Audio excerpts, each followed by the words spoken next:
Boa noite, meus amigos. Espero que vocês estejam bem e estejam em paz. Nós vamos começar hoje mais um encontro do nosso estudo a respeito da obra Depois da Morte, do Leon Denis. Vocês estão me ouvindo? Estão me vendo? Digam para mim se o áudio está ok.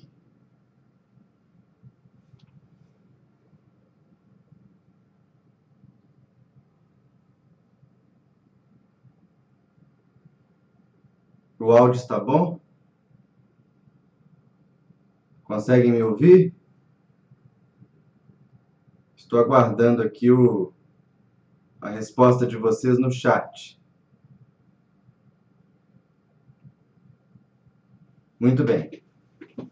Amigos, eu desejo que o plano divino possa estar conosco, possa nos inspirar, possa nos orientar em mais um dia dos nossos encontros. E me esforço para que a gente consiga prosseguir na obra do Denis, de maneira que ela gere benefícios para nós, de maneira que ela gere mudança no nosso psiquismo, né? E isso é muito importante, porque o conhecimento espiritual que não gera mudança, ele acaba se tornando um veneno, porque ele serve como um instrumento para que nós obtenhamos algumas vantagens ou façamos coisas que não estão bem em relação com os ensinamentos verdadeiramente. Então, nosso esforço é para que os nossos estudos produzam luz em nós, né? Nós encerramos na semana passada o capítulo 6 do livro Depois da Morte, que tratava a respeito do cristianismo. Foram 5 encontros, 5 estudos.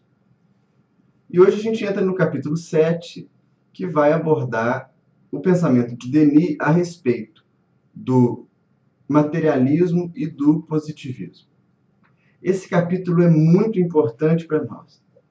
Ele é importante primeiro para a gente entender como pensa o sistema materialista. É muito comum que nós partamos do pressuposto de que o materialismo ele é por si só errado.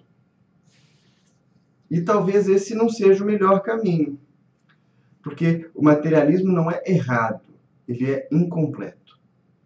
Porque chega um ponto em que a gente não consegue transcender a nossa leitura da realidade sem considerar a existência de algo que não seja material. Então, nesse capítulo, que talvez a gente divida em 2 ou em 3 partes, ainda não estou certo, nós vamos ver, primeiro, no encontro de hoje, uma leitura geral do sistema de pensamento capitalista, diria eu, materialista, que embasa a mentalidade comum. Em seguida, a gente vai entender quais são as consequências do materialismo para a filosofia, para a psicologia e para o pensamento. Só que nesse movimento que nós faremos, amigos, há algumas coisas que devem ser destacadas. Vejamos quais são. Primeiro, a gente precisa entender que Denis escreve o livro em 1890. A gente falou sobre isso lá no nosso primeiro encontro. Em 1890, o mundo ainda não tinha vivenciado nem a Primeira nem a Segunda Guerra Mundial. E as 2 grandes guerras do século XX, elas são um marco para a mudança no paradigma de visão da realidade que nós teremos no mundo. A Segunda Guerra, ela gera uma desesperança tão grande, sobretudo quando ela termina e a gente, então, tem notícia do Holocausto nazista, tem notícia dos crimes de guerra terríveis que foram praticados nos campos de extermínio e nos campos de concentração, não só na Alemanha, mas em alguns outros países do leste europeu.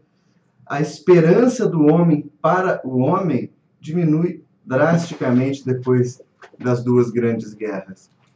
E, portanto, se Denis estivesse escrevendo sobre materialismo em 1990 ou em 1980, ele abordaria esses aspectos.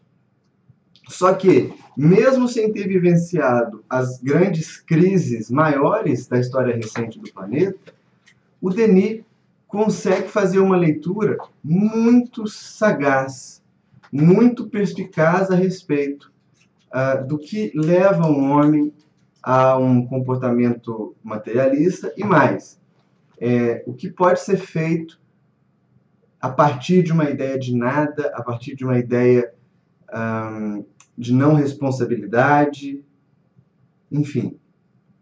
Na segunda parte, que será o nosso encontro da semana que vem, nós vamos conversar sobre a filosofia, e aí eu quero ver com vocês, ainda que seja rapidamente, algumas figuras que não são espíritas e não estão vinculadas ao pensamento espiritual, mas que são muito importantes para a gente também conseguir construir essa estrutura de pensamento que nos esclareça como funciona o materialismo.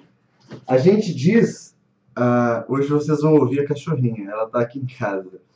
A gente diz que existem alguns demolidores do pensamento moderno, né? Que vão subverter e vão desconstruir uma lógica romantizada, uma lógica...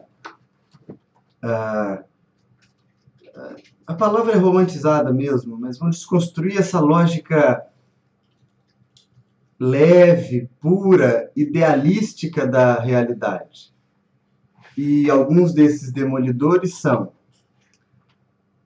o Darwin, Charles Darwin, que vai ser o proponente da teoria da seleção natural e da evolução das espécies, não é? A partir dele, a gente já vê um princípio de ruptura com a religião tradicional. Nós temos o filósofo do martelo, ou da marreta, que é Friedrich Nietzsche, que vai apresentar uma perspectiva existencialista muito crua da realidade. Nós temos um teórico da economia, que é, ultimamente, motivo de muitas conversas atravessadas, porque eu receio que a maioria daqueles que falam a respeito não conhecem a obra, que é o Marx, né? Karl Marx. O Marx ele foi um dedicado estudante da economia do seu tempo, então ele vai, na verdade, fazer um raio-x de como funciona a sociedade produtiva. E a gente tem, já no século XX, na virada do século XIX para o século XX, mas majoritariamente produzindo na primeira metade do século XX, Freud. Então, esses 4 indivíduos podem ser considerados como demolidores da ideia do espírito, demolidores da ideia da religião, demolidores de uma ideia de salvação, e são eles, via de regra, que vão embasar os principais pensamentos materialistas contemporâneos. Eles vão influenciar os principais pensamentos materialistas contemporâneos. O que não significa que eles fossem necessariamente avessos a uma ideia de religiosidade. Perdoem, gente, a cachorrinha derrubou um violão. Não significa que eles fossem necessariamente avessos a uma ideia de religiosidade. Não, mas eles vão ter uma ressignificação desse movimento humano. Tá bom? Mas hoje nós não veremos esse... Hoje nós não veremos esses autores, não. Para começar, a gente precisa se lembrar que o Denis gastou bastante tempo, meus amigos, no fim do último capítulo, para apresentar para nós os caminhos tortuosos que o cristianismo viveu ali no fim do século V, século VI, e nós falamos inclusive a respeito do concílio de Constantinopla, né? Em 553, que teria sido o concílio que proibiu ou transformou em heresia, em anátema, as práticas ligadas à gnose e as ideias que mais se aproximavam da reencarnação, que eram ideias que vinham como derivação do pensamento cristão de Alexandria, que estava comandado, né, por Orígenes. Então, desde que a gente tem a supressão dos grupos divergentes dentro do pensamento cristão, lembrando que não dá para a gente falar que existia um cristianismo, tá? Ao longo dos primeiros séculos. Nós tínhamos cristianismos, vários grupos de prática que tinham aprendido e que tinham ouvido o evangelho de apóstolos ou daqueles que aprenderam com os apóstolos, enfim, nós não temos como dizer que havia um cristianismo padrão. Mas à medida que esse padrão surge, e ele vai surgir exatamente da fusão da igreja romana com o Estado romano, a religião se torna uma fonte de poder, se torna uma fonte de controle, de dominação social. E ao acontecer isso, a gente entra então num período de excessos religiosos tremendos. É o período que vai justificar a existência das cruzadas, que foram movimentos que tentavam retomar a Terra Santa, que havia sido ocupada pelos árabes, né, pelos muçulmanos. Nós vamos ver movimentos que legitimam a perseguição aos hereges, a condenação desses hereges à fogueira, ou à tortura, ou à morte, tudo isso sendo autorizado e mantido pela igreja, né? E o Denis, então, ele começa esse capítulo, ele começa o capítulo 7 falando para nós dos movimentos de evolução da história, né? Os movimentos de progresso que as sociedades vivem. E é muito bonito, porque ele vai dizer, assim como o oceano, o pensamento humano também possui ciclos de fluxo e de refluxo. Ou seja, há momentos de avanço, que são sucedidos por outros onde aparentes retrocessos se manifestam, e da relação entre esses dois vetores de ação e de entendimento da realidade, surge então uma nova síntese, que vai também estar sujeita a fluxo e refluxo, né? É fácil da gente pensar isso se a gente imagina o movimento das marés. O movimento das marés, a gente tem a maré alta, que toma a praia, e a maré, quando baixa, se recolhe, e é possível caminhar muitos metros na direção de onde antes estava o mar, não é?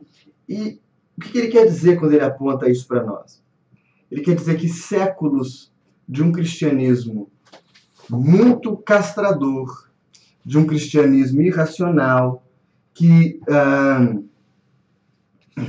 fazia questão de que a fé se tornasse não motivo de transformação, mas ela se tornasse mais um ritual da vida comum do que qualquer outra coisa, acabaram gerando na humanidade ocidental uma espécie de aversão ao pensamento religioso, uma espécie de negação. E isso é muito forte porque quando a gente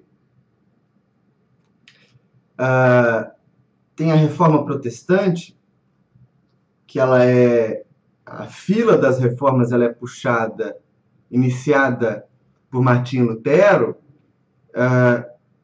vários outros movimentos de ruptura religiosa com a igreja tradicional vão se seguir daí, e inclusive a possibilidade, a partir do iluminismo e do racionalismo, de que talvez Deus não fosse bem tão necessário dentro de uma religião para conduzir os homens. Talvez Deus fosse a razão.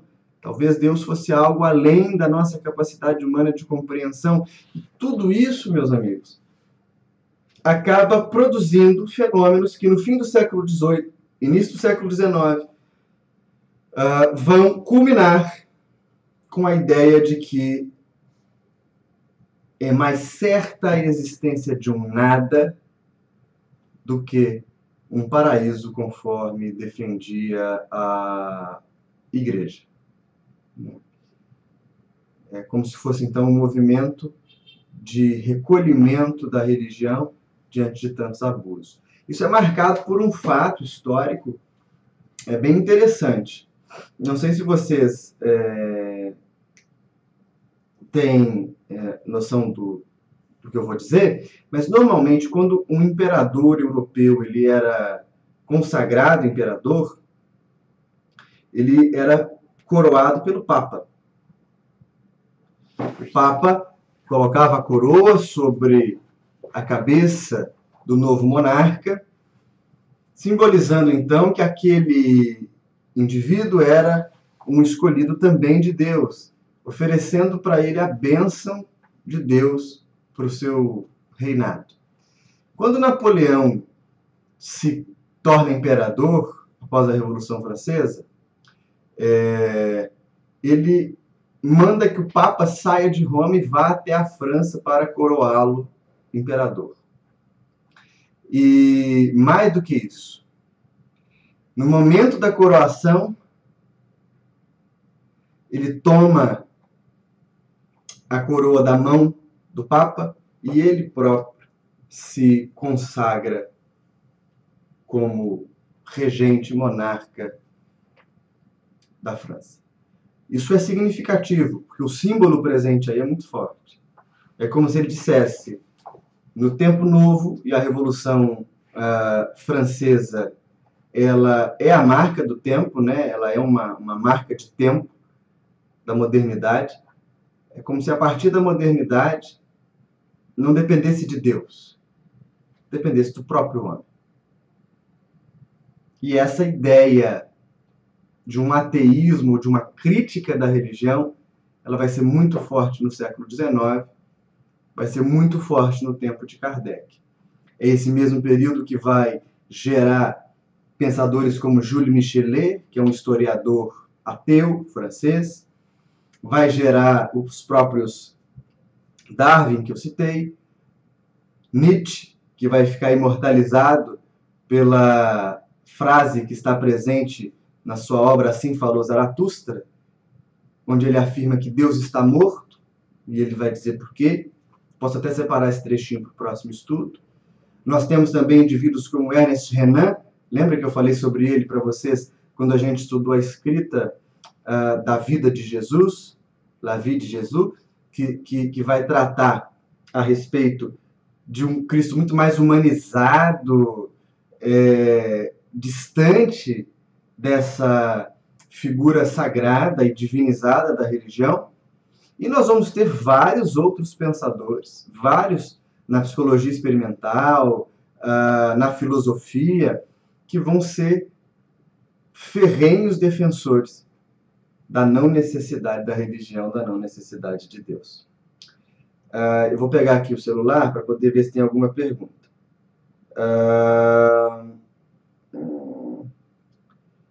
Parece que a Luísa perguntou sobre o Tomás de Aquino, né?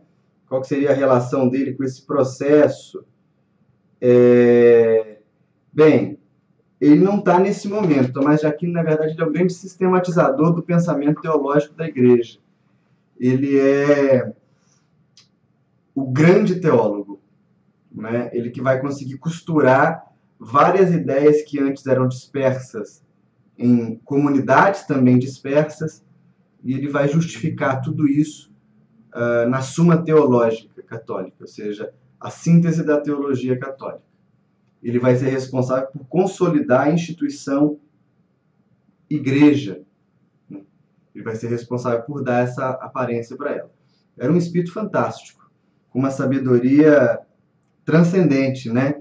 Agora, ele tem uma experiência muito curiosa, porque ele dizia muito, escrevia muito, né? E ele tem uma experiência religiosa, um insight, um fenômeno de transporte em que ele se eleva a uma esfera superior e teria contemplado a vida de olhares mais elevados. Depois disso, ele nunca mais escreveu.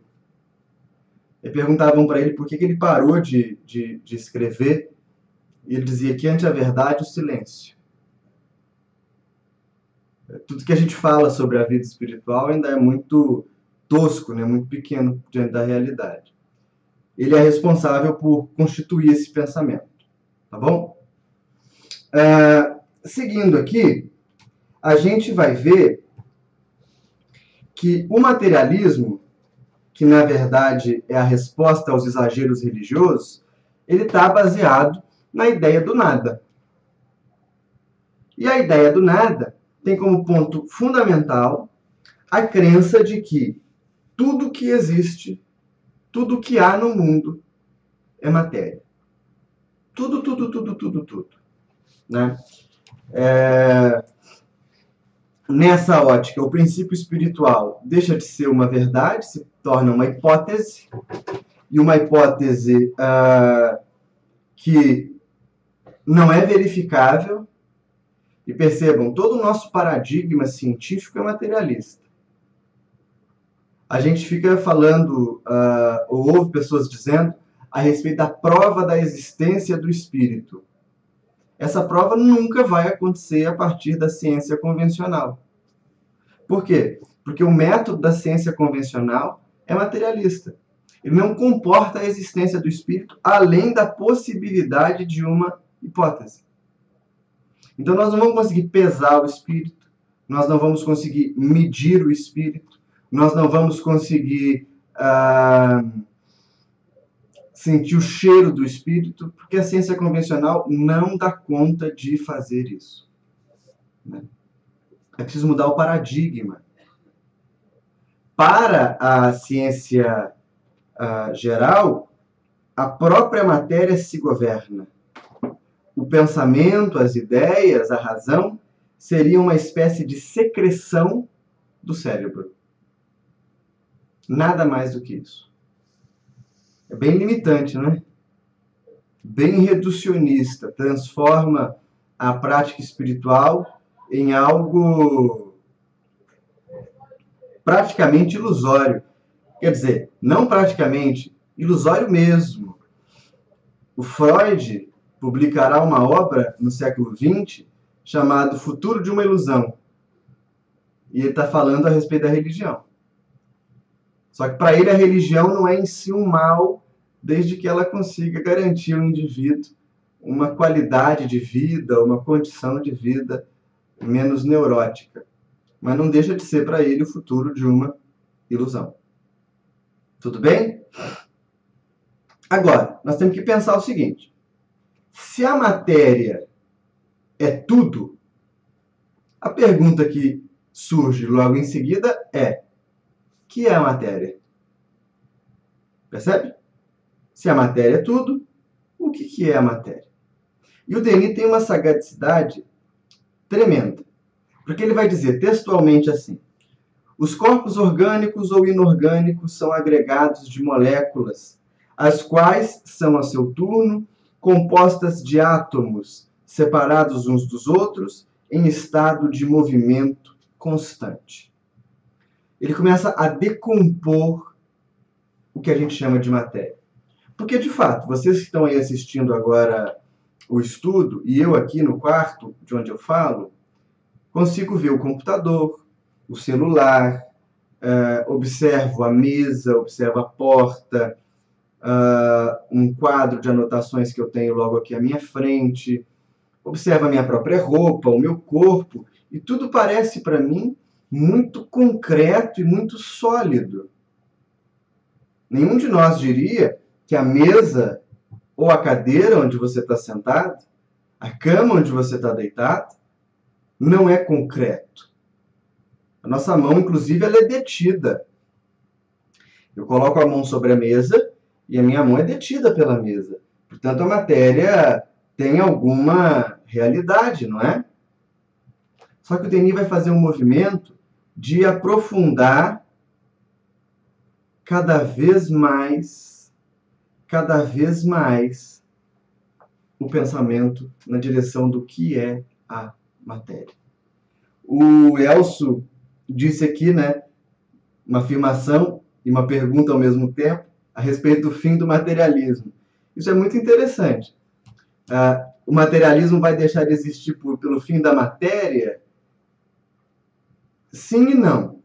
Um materialismo mais concreto, que é esse a respeito da mesa, a respeito do corpo, a respeito do espaço físico, ele sim deve cada vez mais ficar relativo à capacidade que a gente tem de aprofundar os nossos estudos a respeito da origem da matéria. Mas o materialismo não se manifesta unicamente através da matéria externa, né? A gente tem sistemas de pensamento materialista. A gente tem formas de pensar a realidade que são materialistas. E aí, bem, não tem matéria nenhuma envolvida, matéria concreta, mas ainda assim se move por uma lógica materialista, se move pela lógica do nada. Então, eu acho que primeiro a humanidade vai superar um materialismo concreto, palpável, tangível, para em seguida a gente conseguir mergulhar nessa intricada teia que compõe o que a gente chama de materialismo estrutural, materialismo psíquico, paradigmático da nossa visão de mundo. Não sei se ficou muito complicado. Não sei se ficou muito complicado. Agora, o Denis está escrevendo a respeito dessa matéria que é composta de moléculas e de átomos. Amigos, pasmem, antes da gente ter a confirmação e mesmo a postulação do modelo atômico como a gente conhece hoje. Hoje, quem estudou o ensino fundamental, o ensino médio, vai se lembrar que há um modelo atômico, né? Se eu não me engano é de Born e Rutherford, que diz que o átomo, como a gente conhece, ele seria uma espécie de núcleo. Por que eu digo uma espécie? Porque esse núcleo também tem vários outras subpartículas que o compõem, então ele seria composto de um núcleo, e em torno desse núcleo os elétrons gravitariam, se movimentariam. E o que isso significa? Que o átomo em si, que durante muito tempo as pessoas achavam que eram como suas pecinhas de quebra-cabeça, na verdade, ele próprio é composto de uma estrutura com uma grande quantidade de espaço vazio. Só que essa confirmação do modelo atômico só vai ser alcançada em 1911. Vejam, 20 anos depois de Denis estar escrevendo para nós. Por isso que a gente tem que repetir sempre. Denis é uma mente fundamental para a gente compreender o espiritismo e era um homem de vanguarda, à frente do seu tempo. Ele possuía uma visão muito sofisticada, que não deixa a dever para os outros pensadores da sua época, não espíritas ou não religiosos. Nesse modelo atômico, que a gente vai ver ser consolidado no século XX, né, o que nós vamos encontrar? Algumas explicações que dizem para nós que a quantidade de espaço vazio no átomo é tão grande que se a gente transformasse o núcleo para o tamanho de uma laranja, portanto seria algo mais ou menos assim, ó, não muito mais do que isso. Os elétrons que gravitam em torno desse núcleo estariam mais ou menos onde se encontra a Lua, ou depois da Lua, em relação à Terra. Imagina essa distância inteira de espaço vazio. Amigos, a matéria que nos parece concreta pode ser reduzida a uma enorme organização de espaço vazio. Parece uma maluquice, não é? Parece uma maluquice. Denis vai dizer lá: pode-se, pois, dizer que o mundo é composto de átomos invisíveis, regidos por forças imateriais. Aqui eu não vou fazer nenhuma análise, nem nenhum aprofundamento no campo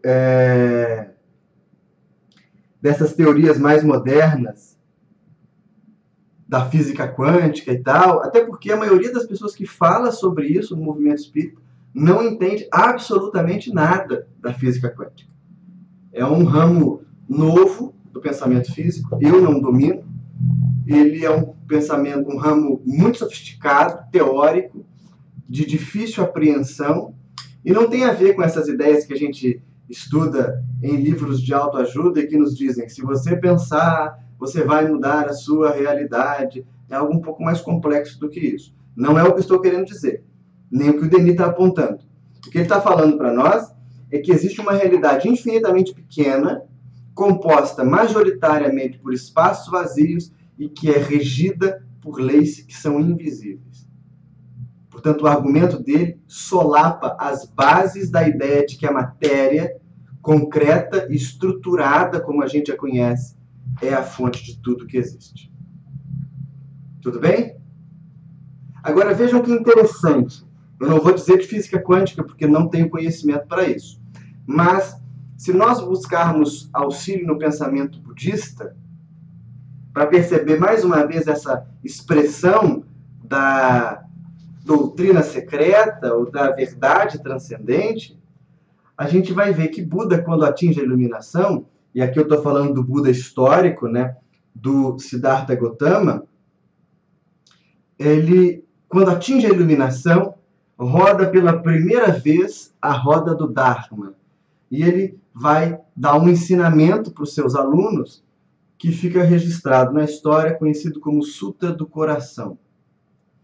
E o Sutra do Coração, que é um dos textos mais elevados do budismo Mahayana, ele vai dizer: forma é vacuidade, ou vazio. Vazio é forma. A forma nada mais é do que a vacuidade, e a vacuidade nada mais é do que... A forma nada mais é do que a vacuidade nada mais é do que a forma. Para o budismo, essa ideia de que a matéria é algo transitório, relativo, mutável, não concreta, é muito mais amadurecida até do que para nós, que temos um discurso científico que, de certa maneira, prova essa teoria. Quando a gente tem a oportunidade de ouvir um mestre tibetano ensinando, ou ler alguma obra sobre o princípio da impermanência, da vacuidade, a gente está diante desses mesmos princípios que o Denis está defendendo. Ou seja, a matéria que parece para nós sólida, que parece para nós muito rígida, não consegue manter essa sua solidez diante de uma análise mais profunda e mais exigente, não é? Dito isso, o Denis vai dizer: olha, se a matéria não dá conta de ser reduzida à menor parte de si, se ela não dá conta de abarcar todos os fenômenos que acontecem com o homem, nós precisamos então de um suporte. Nós precisamos entender um suporte, ou estender esse suporte para a compreensão da realidade. E esse suporte é, para o Denis, o espírito com E maiúsculo. Muito importante essa diferenciação. Para o Denis, o universo é espírito. E esse espírito é quase um conceito místico. É quase um conceito transcendente, um conceito de unidade absoluta. Para ele, o espírito absoluto é Deus. E nós somos pequenos espíritos, né? Somos espíritos com E minúsculo, que temos habilidades e potências divinas a serem desenvolvidas, mas que ainda não estão desenvolvidas em nós. Então, para o Denis, a gente vai perceber que só o espírito dá conta de solucionar alguns problemas da própria matéria. Ele vai usar, com a poesia que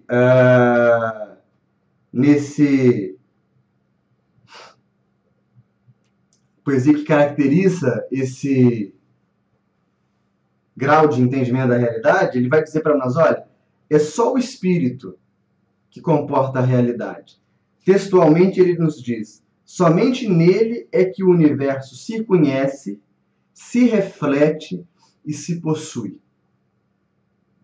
Portanto, Denis vai apresentar para nós o espírito como o condutor da matéria. E ele vai dar alguns exemplos. Ele vai dizer, olha, o corpo físico, como a gente o conhece,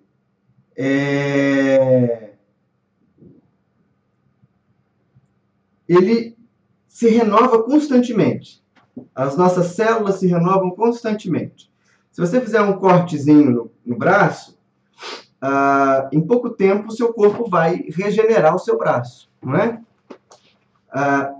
Ao longo da vida, todas as nossas células corporais são substituídas por células novas ou células mais funcionais, e isso faz com que o corpo que nos parece sólido e também quase sem sofrer mudança, passe por um processo de renovação constante. E aí, essa renovação seria conduzida pelo quê? Se a matéria que muda ou que muda a matéria? Para o Denis, o espírito. Né? Ele vai falar também que o cérebro não seria capaz de produzir o pensamento, porque se você vê um cérebro sem vida, ele não pensa. Um corpo sem vida não é capaz de se renovar. O que faria isso? O espírito. Então, o que seria o cérebro, o que seria o corpo para o espírito? Um instrumento, uma ferramenta de manifestação. Uma forma através do qual o corpo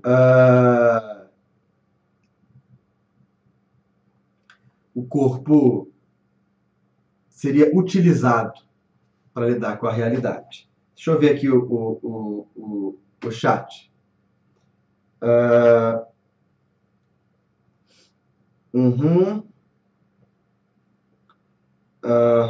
Nada para mim não, vocês estão conversando entre vocês.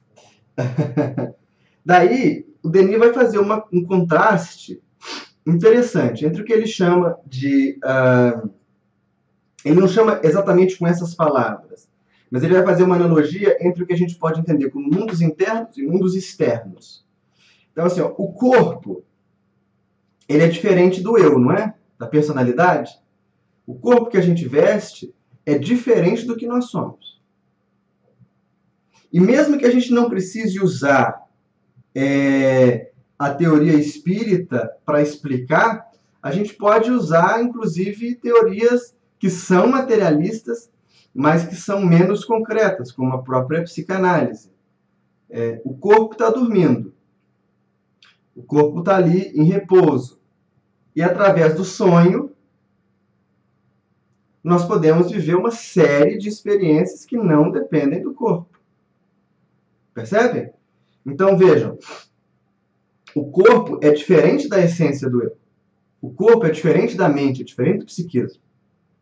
Assim como o universo, Denis vai criar a relação, é diferente da soma da matéria. É diferente da simples soma de todas as formações materiais que existem por aí.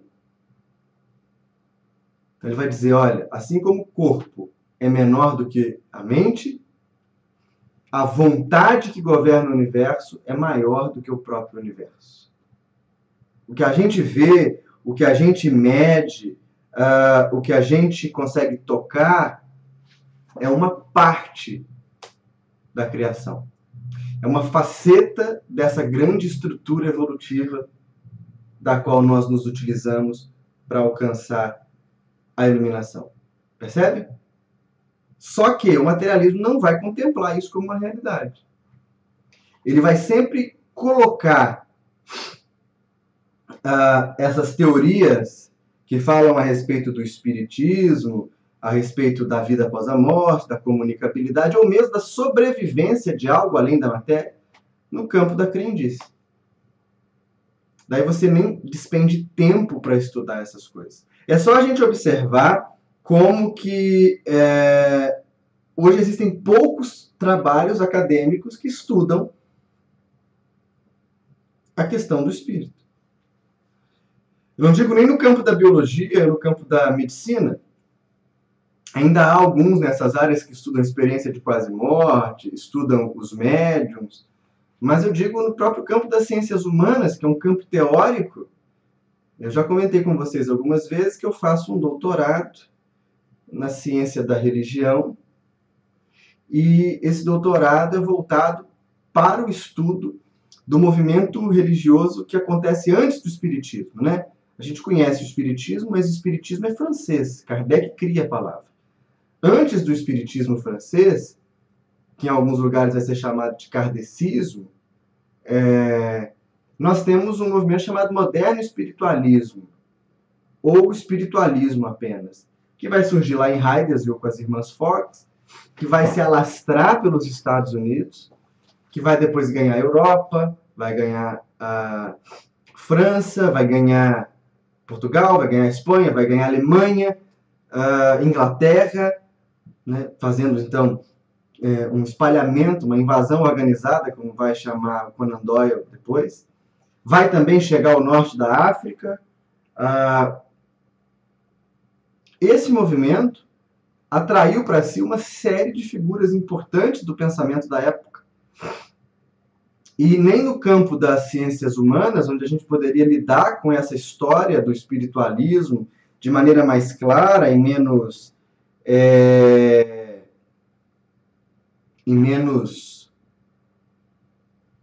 rigorosa do ponto de vista teológico ou paradigmático mesmo, nem nesse campo a gente vê a existência de pesquisas relevantes, né?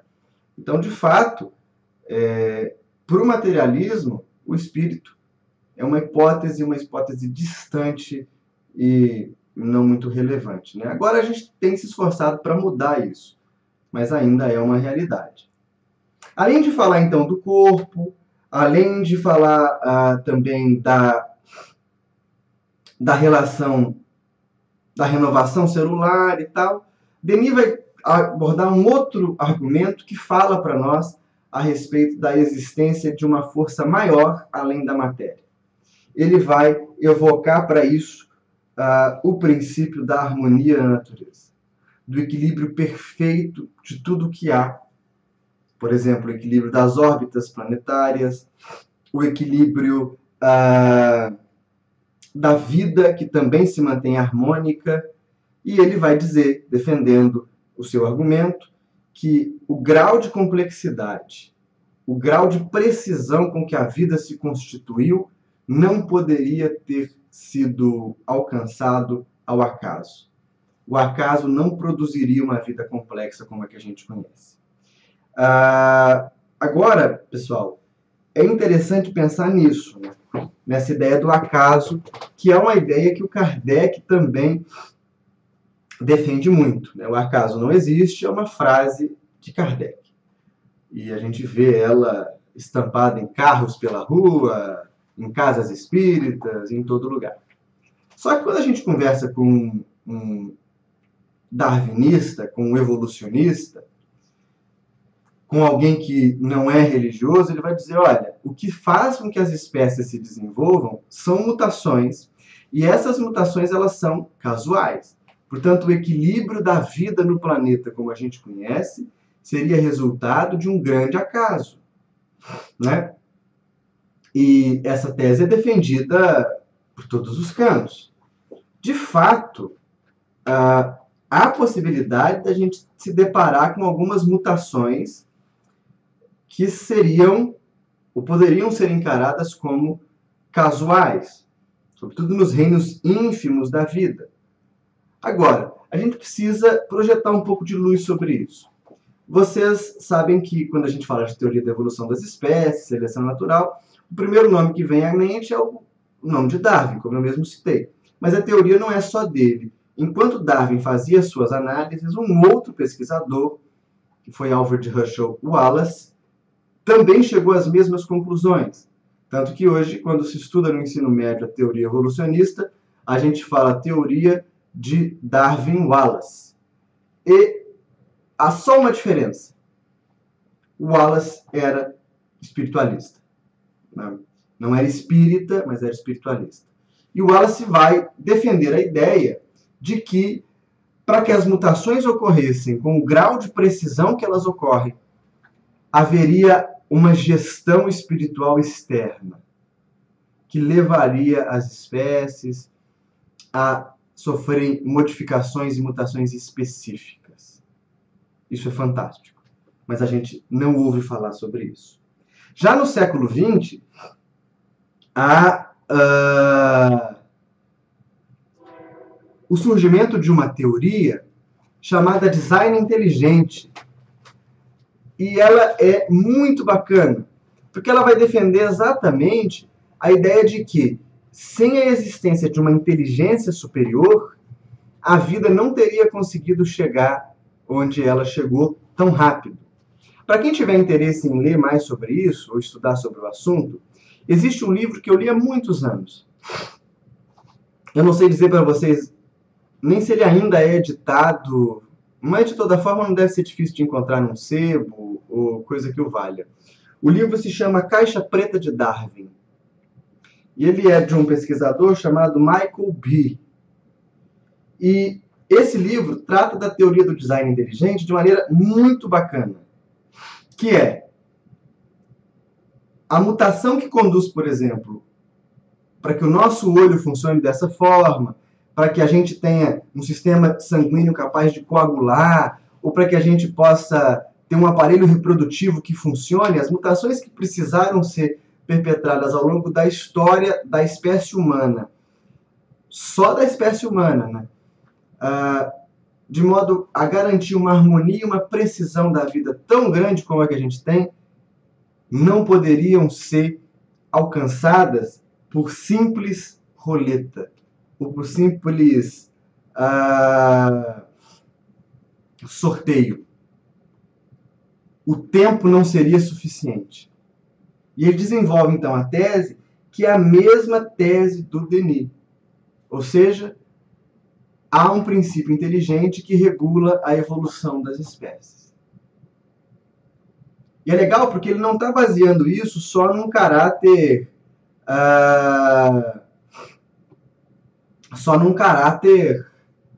teológico. Ele está baseando a ideia do design inteligente em evidências.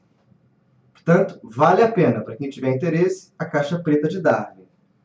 Partindo, então, do princípio da harmonia e do princípio da permanência de uma inteligência além da matéria, o Denis vai, então, apontar para nós que o que marca o mundo e, sobretudo, a humanidade, inclusive permitindo que nós tenhamos essas condutas sem sentido e autodestrutivas, é, antes de tudo, a inteligência e a vontade, que são criações e atributos também não materiais, né? Aí, meus amigos, o Denis vai dizer, do ponto de vista de uma análise inicial, concreta, o materialismo não se sustenta. Por quê?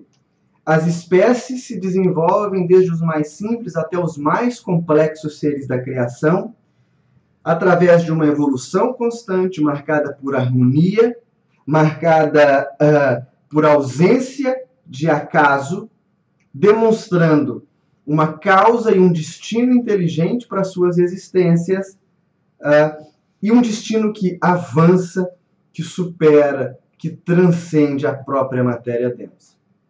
Então, analisando a questão da matéria pelo seu componente objetivo, não racional apenas, não teórico, o materialismo não se sustentaria.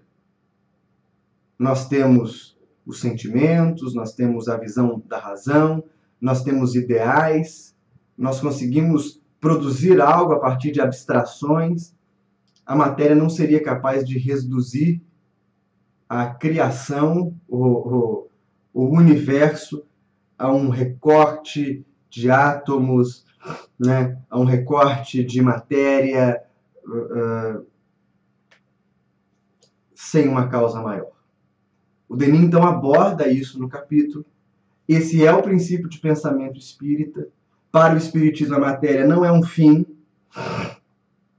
em si mesma, ela é um meio, mas ao mesmo tempo a matéria também não é adversária da evolução.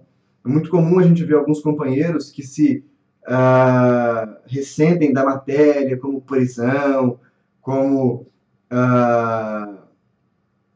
local de muitas dores, de angústias, a matéria como sendo um entrave para o espírito.